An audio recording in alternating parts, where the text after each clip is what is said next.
Agora você ouve uma palavra de vida com o pastor Érico Rodolfo Bussinger.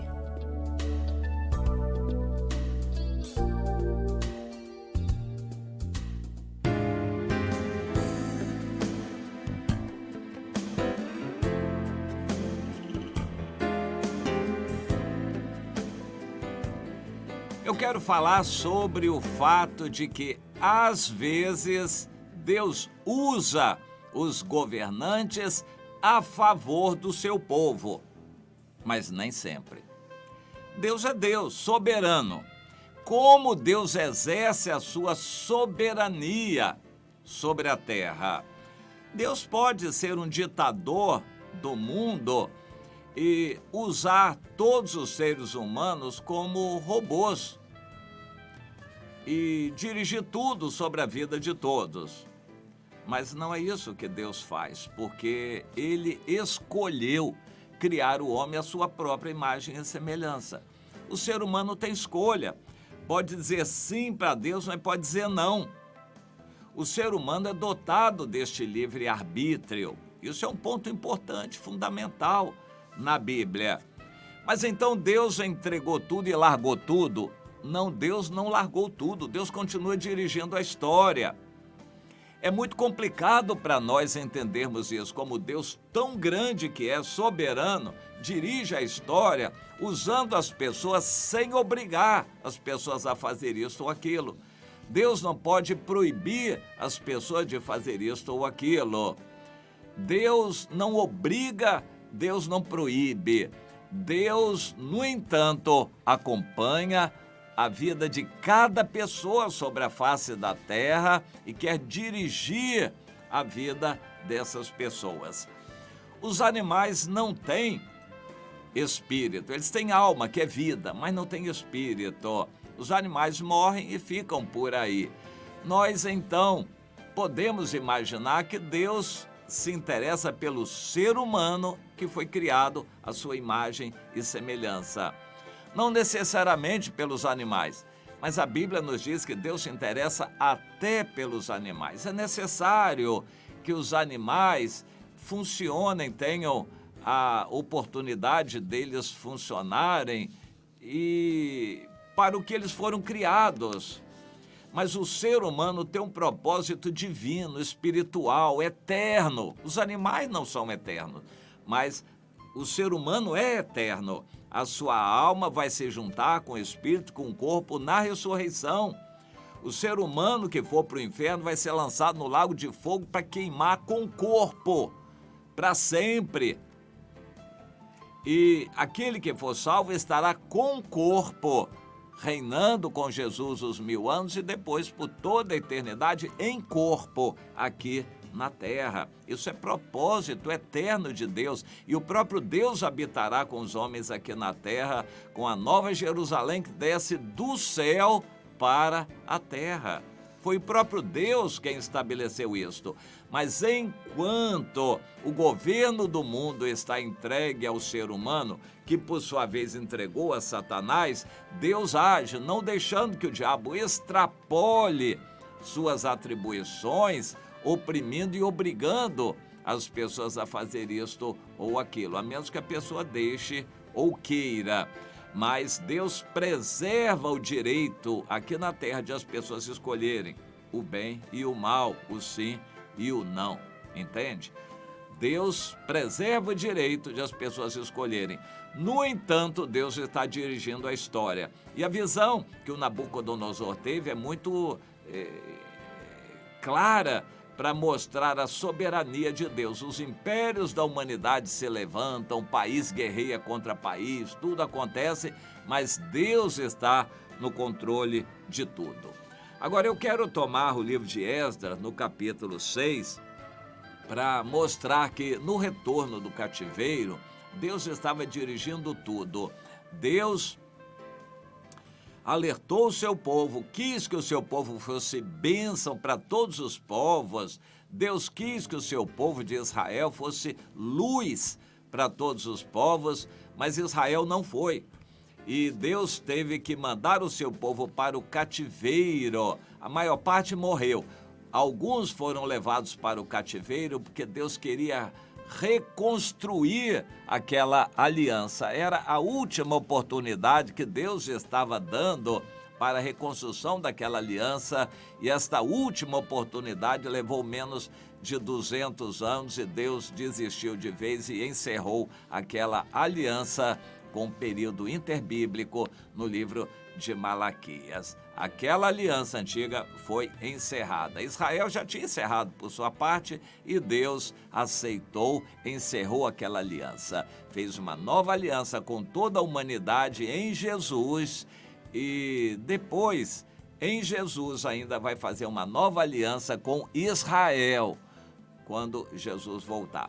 Mas, por enquanto, no governo dos homens, Deus também está no controle das circunstâncias, dirigindo essas circunstâncias para levar os impérios da humanidade a fazer isto ou aquilo.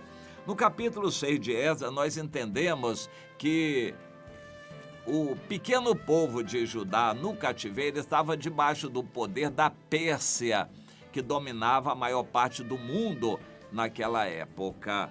E Deus estava lá no reino da Pérsia através dos seus servos, o Daniel, os amigos de Daniel, também Esdras e Neemias, Esther, Mordecai. Deus estava atuando naquele grande império da Pérsia, e quando o Ciro se levantou, Deus fez com que ele tivesse interesse em dar liberdade aos judeus, de voltar, o retorno dos judeus para a sua terra para reconstruírem o templo. Isto foi o rei Ciro. Não que ele fosse alguém que quisesse seguir a Deus. Diz a história que o rei Ciro fez a mesma coisa com outras religiões também. No caso, houve um interesse dele em que os judeus reerguessem o seu templo e ali oferecessem sacrifícios a Deus e orassem a Deus pela vida dele, do rei Ciro. Mas ele morreu, outros vieram depois dele, os judeus demoraram a reconstruir e houve uma intromissão das autoridades locais para paralisar a obra de reconstrução do templo. Isso é uma história que você pode ler no livro de Esdras, da Bíblia, e aquela atuação das autoridades locais se contrapôs à ordem do rei Ciro. Mas naquela época as coisas não eram tão fáceis assim em termos de comunicação. Aquelas autoridades locais, na verdade, não sabiam das ordens do rei Ciro para a reconstrução daquele templo. Muitos anos já tinham se passado e as autoridades locais paralisaram a obra. Mas, dali a algum tempo, quando o povo já estava cansado de sofrer, Deus despertou o coração deles através dos profetas Ageu e Zacarias e mandou que eles continuassem a obra. Eles, desobedecendo, as autoridades locais obedeceram a Deus e continuaram a obra. As autoridades locais vieram e denunciaram ao rei. Desta vez, Deus fez as circunstâncias acontecerem para o rei da Pérsia, o rei Dario, que era naquela época o rei, dar ordem para que a obra continuasse. E a obra continuou, o templo foi inaugurado, o povo de Judá teve a oportunidade de voltar a seguir a lei de Deus. Mais tarde eles haveriam de abandonar a Deus, mas naquela ocasião eles tiveram uma última oportunidade de Deus que tocou o coração dos reis da Pérsia. Vamos procurar entender isto. Da primeira vez, as autoridades locais foram contra o povo de Deus. Depois, as autoridades locais foram consultar a autoridade maior e Deus tocou o coração da autoridade maior, o rei Dario. Em alguns casos, no faraó, Deus permitiu que o faraó oprimisse e escravizasse Israel. Em outros casos, que o Nabucodonosor derrotasse, vencesse os judeus, matasse muitos deles e levasse o restante para o cativeiro. Em algumas situações, Deus usa as autoridades a nosso favor. Em outros casos, Deus usa as autoridades para nos perseguirem. É o que está acontecendo hoje na China. Tem um ditador chamado Xi Jinping, cada vez mais forte no governo, que está cada vez perseguindo mais os cristãos. A Rússia está perseguindo mais os cristãos.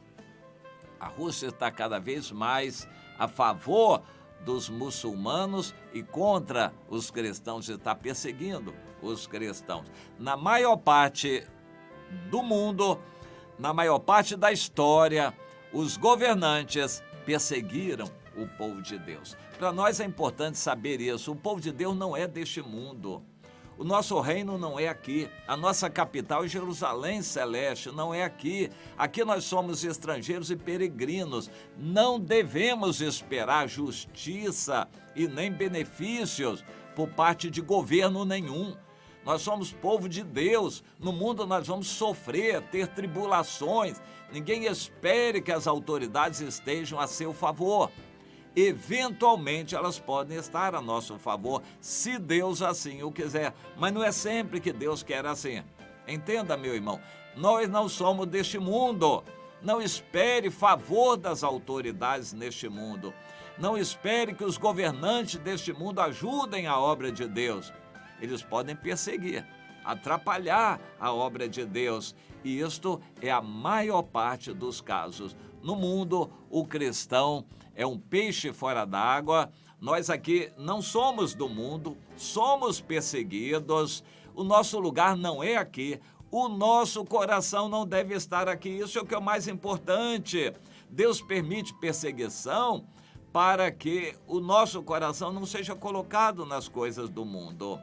De vez em quando, para dar um alívio, Deus toca o coração como tocou do rei Ciro, do rei Dario, a favor do seu povo. Mas a maior parte dos reis não foi a favor do povo de Deus, foram contrários. Não espere, portanto, de César, deste mundo, favores. Meu irmão, o favor para o cristão só vem de Deus. Não coloque o seu coração em esperanças humanas. Aqui você espere injustiças, sofrimentos e perseguições, mas de Deus é que vem o seu socorro e o seu bem só vem de Deus.